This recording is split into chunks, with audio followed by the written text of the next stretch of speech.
Kalau macam dekat Hollywood kan, kita ada Grimm Brothers yang menceritakan tentang Snow White. Tapi kan dekat Nusantara, kita ada kisah yang lebih kurang sama tau. Sehingga menyebabkan saya terfikir, apakah Grimm Brothers ini tiru mitologi Melayu untuk menulis Snow White? Bidasari, Putri Bidasari. So, mitologi Bidasari ini sebenarnya diambil daripada syair Bidasari yang panjang. Kalau dalam buku antologi Jeket Kulit Kijang tu dia tulis 8 sahaja.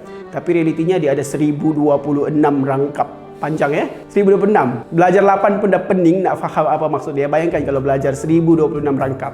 Okey, so dari mana sebenarnya datangnya syair Bidasari ini? Dia berasal daripada mitologi Kembayat Negara ataupun kita lebih kenali sebagai Kerajaan Champa. Kerajaan Melayu purba. Okay, tapi Kembayat Negara ini dia berkembang dekat Kelantan lah. Sebab Kelantan dahulu dia ada hubungan rapat dengan Kerajaan Champa. So dari situlah bagaimana kita boleh menemui kisah mitologi syair Bidasari ini. Kalau kita lihat Bidasari, pendeknya dia lahir dekat tepi sungai. Lepas tu nyawanya dikaitkan dengan ikan emas yang menemani ketika dia dilahirkan itu.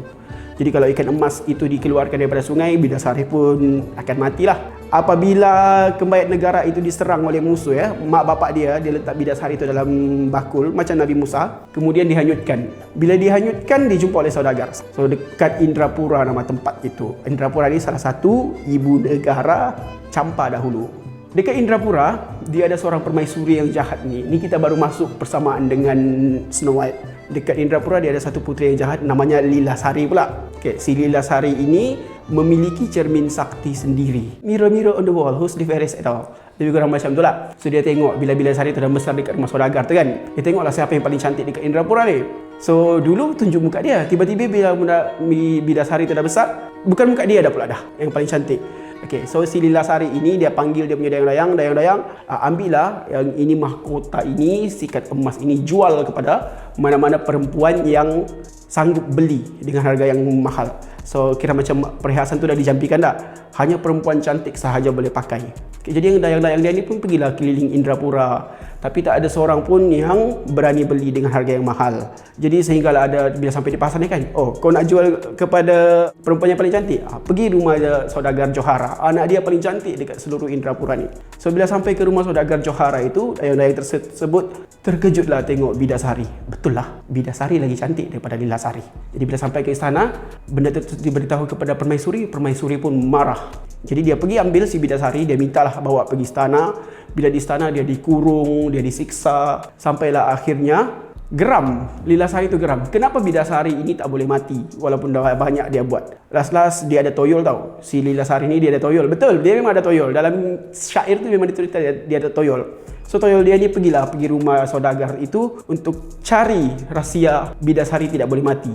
Di situlah mereka tahu, oh rupa-rupanya nyawa budak ni terletak pada ikan emas. So kita perlu tangkap ikan emas tersebut kalau kita nak bunuh dia. So bila dia keluar, bila ikan tu dah keluar daripada sungai, Bidasari pun mati.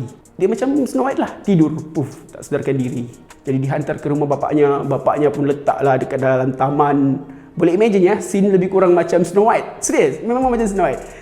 Apabila Raja Indrapura itu sampailah kira selepas berperang lah kan, dia nak berburu ke kawasan hutan terletak dekat hujung Indrapura. Ketika pergi berburu itu, dia jumpalah si Bidasari itu dalam palang kaca sedang tidak sedar apa-apa. Dah kenapa tiba-tiba ada perempuan cantik baring dalam kaca ni?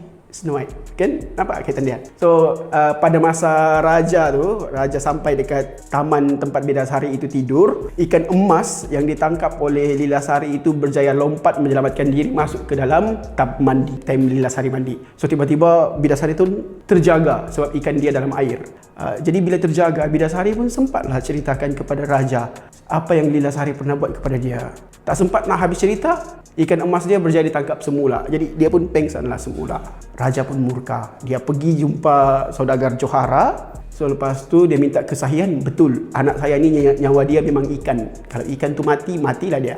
Jadi sambung balik ke istana dalam keadaan murka. Tapi masalahnya lelaki kan, Mungkin sebab kena jampi-jampi kot. Dia tak berani nak marah Lilasari itu. Tapi dia cuba cari ikan emas yang dimaksudkan. Bila dia dapat ikan emas tersebut, dia terus bawa pergi rumah saudagar Johara. Secara senyap-senyap lah, raja ni takut bini, dia cuba untuk selamatkan Bidasari. Mungkin dia jatuh cinta juga lah kot. So bila sampai ke rumah saudagar Johara, ikan itu dilepaskan. Bidasari pun hidup semula. Dia pun ceritakan lebih detail apa yang Lilasari buat. Akhirnya Lilasari pun dibuang negeri.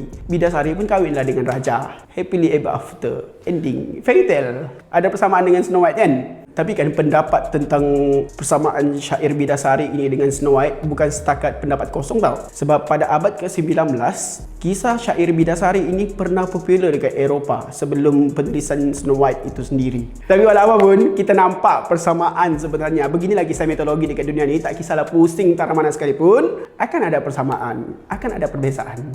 Yang penting, kisah Bidasari ini salah satu khazanah warisan bangsa Melayu. Semua orang kena tahu. Jadi kita pun ada Snow White kita sendiri. Okay? Kita pun ada Mira-Mira.